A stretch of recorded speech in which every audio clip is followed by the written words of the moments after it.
And para sa mga para sa mga LGBT katulad ko. So, bading, yan kung kami ay tawagin ng mga taong nakapaligid sa amin. Hindi ko alam kung bakit napaka-unfair ng mundo sa amin.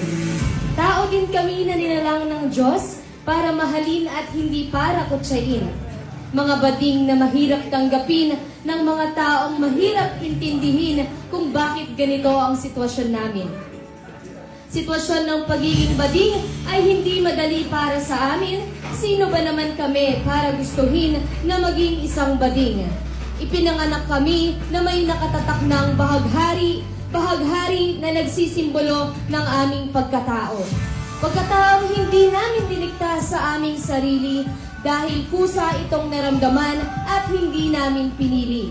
Kaya sa mga taong nagsasabi na hindi kami anak ng Diyos, teka lang, bago nyo sabihin yan, naitanong mo na ba sa iyong sarili kung dapat mo ba kaming husgahan? Hindi ba't mas makasalanan ang manghusga ng tao kesa sa katulad namin na nagmamahal lang naman? Mas mabuti pang wag na lang kaming husgahan dahil mas masarap sa pakiramdam kung tayo ay magmahalan na lang. Tayong lahat ay nilikha ng Diyos at may kanya-kanyang pagkatao, kaya sana ay tanggapin nyo na mayroong mga katulad namin na nagmamahal lang din naman ng totoo. Ang pinagkaiba lang, nagmamahal kayo ng lalaki at babae, samantalang kaming mga bading ay kaparehong kasarian ang minamahal.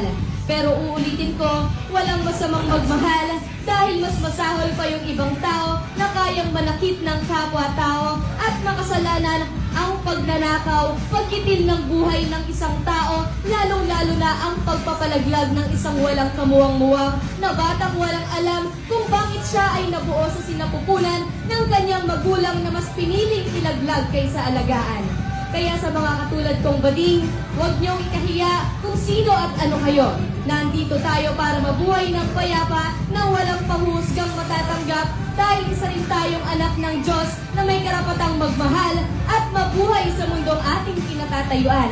Kaya kung napapanood mo ako ngayon, isa lang ang gusto kong sabihin sa'yo, ilabas mo ang totoo mong kulay at bigyan mo ng freedom ang iyong sarili para magmahal ng taong gusto mong mahalin.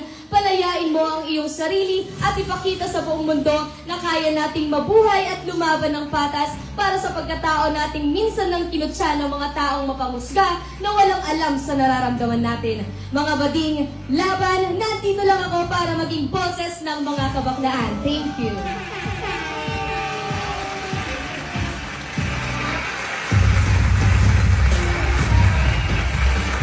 Maraming salamat, Pabi, sa iyong makadamdaming